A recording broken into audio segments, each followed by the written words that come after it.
పెరుగుతున్న జనాభాకు అనుగుణంగా న్యాయస్థానాలలో న్యాయమూర్తుల సంఖ్య పెరగాలని సుప్రీంకోర్టు మాజీ న్యాయమూర్తి జస్టిస్ జాస్తి చలమేశ్వర్ అభిప్రాయపడ్డారు.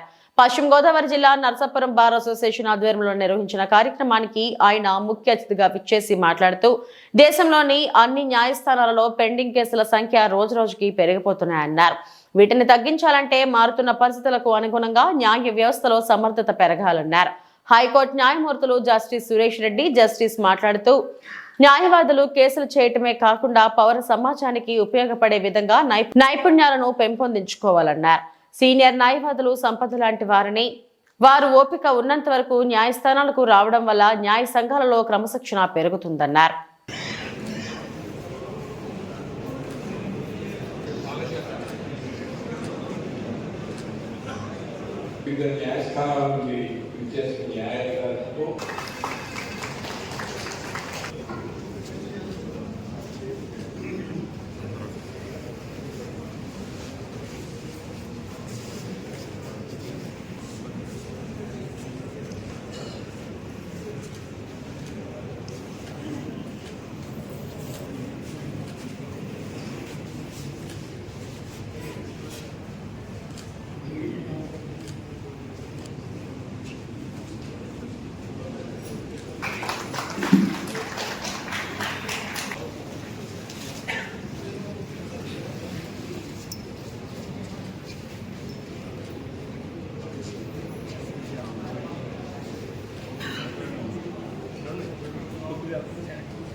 నేను ఒకటే చెప్పదలుచుకున్నాను. ఎందుకంటే కొమ్మర్దర్ శ్రీనివాస్ గారిని ఆదర్శంగా తీసుకొని there is no substitute for hard work in our profession.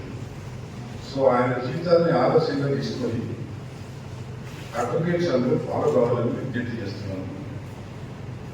High court judgement పైన జస్ట్ నౌ జడ్జ్ సాయి గారు ఇచ్చారు.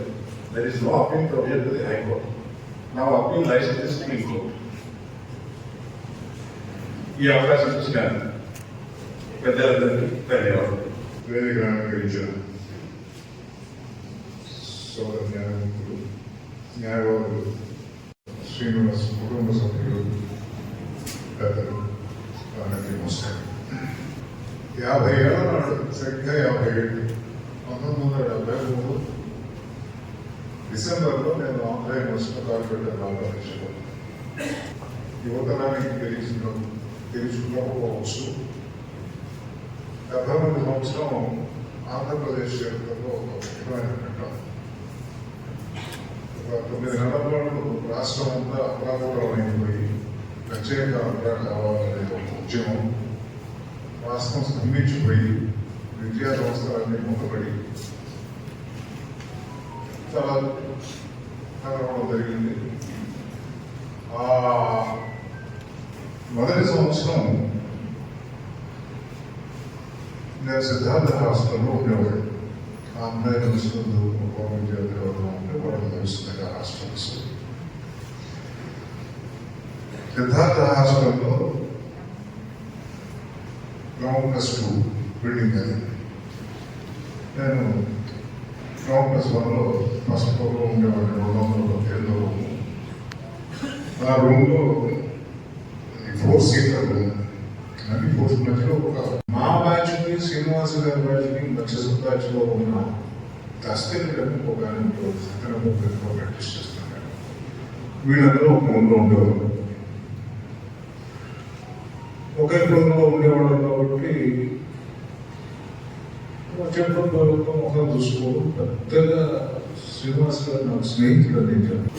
స్వతహాగా మనిషి చాలా తక్కువ మాట్లాడేవాడు. లోపల ప్రొఫెషన్ చెప్తున్నందుకు నేను పెట్టవచ్చు కదా, ఎవరైనా నా దగ్గరికి రావాల్సిందే. అయితే శ్రీనివాస్ గారికి నాకు ఒక సంబంధం ఉంది. ఇంకా శ్రీనివాస్ గారి గురించి ఆ రోజుకి ఈ రోజుకి నాకు గుర్తుండిపోయిన విషయం ఏంటంటే 3 సంవత్సరాలు కాలేజీలో 18 పేపర్లు ఉండే అనుకున్నాం.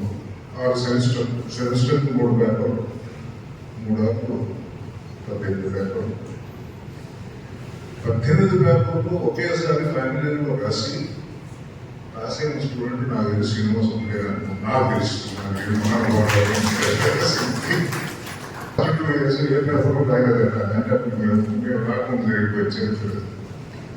ఫైనల్ ఇయర్లో మేము వచ్చిన తర్వాత 18 పేపర్లు ఒకేసారి రాశాను.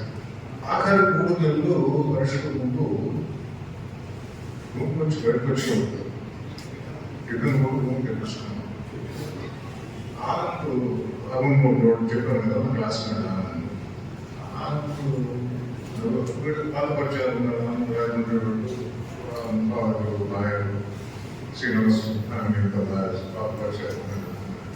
చెప్పాను కదా శ్రీనివాస్ నాకు ఫ్రెండ్ నేను చెప్పలేదు పరిచయం. ఆ తర్వాత దాదాపు 20 సంవత్సరాలు నేను కలవాలి.